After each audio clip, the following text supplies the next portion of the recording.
ಭಗವಾನ್ ಬುದ್ಧನಿಗೆ ಒಮ್ಮೆ ಒಬ್ಬ ಹುಡುಗ ಒಂದು ಪ್ರಶ್ನೆಯನ್ನು ಕೇಳ್ತಾನೆ. ಭಗವಾನ್ ಬುದ್ಧರೇ, ನೀವು ಧ್ಯಾನದಿಂದ ಏನು ಗಳಿಸಿದ್ದೀರಾ ಅಂತ. ಅದಕ್ಕೆ ಭಗವಾನ್ ಬುದ್ಧರ ಉತ್ತರ ಹೇಗಿತ್ತು ಗೊತ್ತಾ ಸ್ನೇಹಿತರೆ? ನಾನು ಗಳಿಸಿದ್ದಕ್ಕಿಂತ ಕಳೆದುಕೊಂಡಿದ್ದೇ ಹೆಚ್ಚು. ಅದೇನೆಂದರೆ ಸಿಟ್ಟು, ಭಯ, ದುರಾಸೆ ಮತ್ತು ಅಹಂಕಾರ.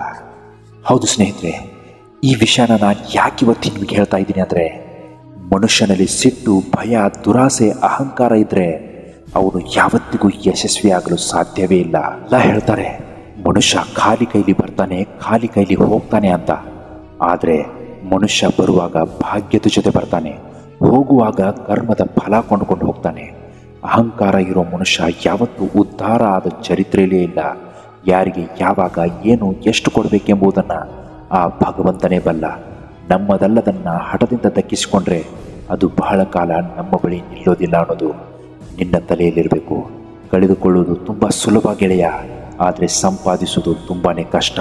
ಅದು ಸಂಪತ್ತೇ ಆಗಲಿ, ಸ್ನೇಹವೇ ಆಗಲಿ ಅಥವಾ ಪ್ರೀತಿಯೇ ಆಗಲಿ. ಕನಸಿನ ಗೋಪುರ ಕಟ್ಟಿ ನಿರೀಕ್ಷೆಯಲ್ಲಿ ಬದುಕೋದಕ್ಕಿಂತ ಬದುಕು ಬಂದಂತೆ ಅನುಭವಿಸುತ್ತಾ ನೆಮ್ಮದಿ ಕಾಣುವುದೇ ಉತ್ತಮ.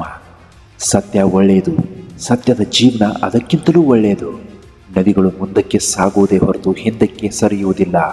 ಅದೇ ರೀತಿ ನಮ್ಮ ಜೀವನವೂ ಕೂಡ ಕಳೆದು ಹೋದ ಬದುಕಿನ ಬಗ್ಗೆ ಯಾವತ್ತಿಗೂ ಚಿಂತೆ ಮಾಡಬಾರ್ದು. ನಗುವಿಗಿಂತ ದೊಡ್ಡ ಆಭರಣ ಇಲ್ಲ, ಆತ್ಮವಿಶ್ವಾಸಕ್ಕಿಂತ ದೊಡ್ಡ ಆಯುಧ ಇಲ್ಲ. ನಗು ಹಾಗೂ ಆತ್ಮವಿಶ್ವಾಸದೊಂದಿಗೆ ನಿನ್ನ ದಿನವನ್ನು ಪ್ರಾರಂಭಿಸು. ನಿನ್ನ ಗೆಲುವು ಯಾವತ್ತಿಗೂ ನಿಶ್ಚಿತವಾಗಿರುತ್ತೆ.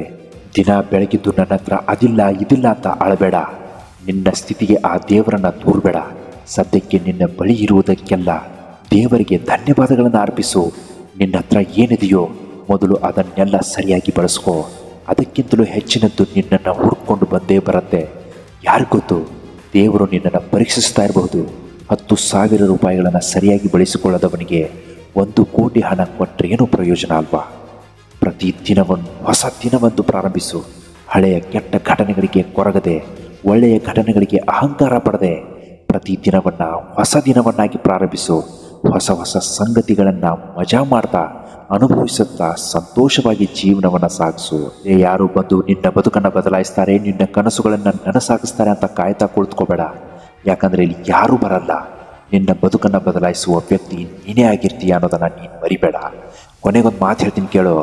ಬೆಳಿಗ್ಗೆ ಬೇಗನೆ ಎದ್ದೇಳುವುದೇನು ಮಹಾನ್ ಕಾರ್ಯ ಅಲ್ಲ, ಆದರೆ ನೀನು ದಿನಾಲು ಬೆಳಿಗ್ಗೆ ಬೇಗನೆ ಎದ್ದರೆ ನಿನ್ನಿಂದ ಖಂಡಿತವಾಗಲೂ ಮಹಾನ್ ಕಾರ್ಯಗಳಾಗಿರುತ್ತೆ.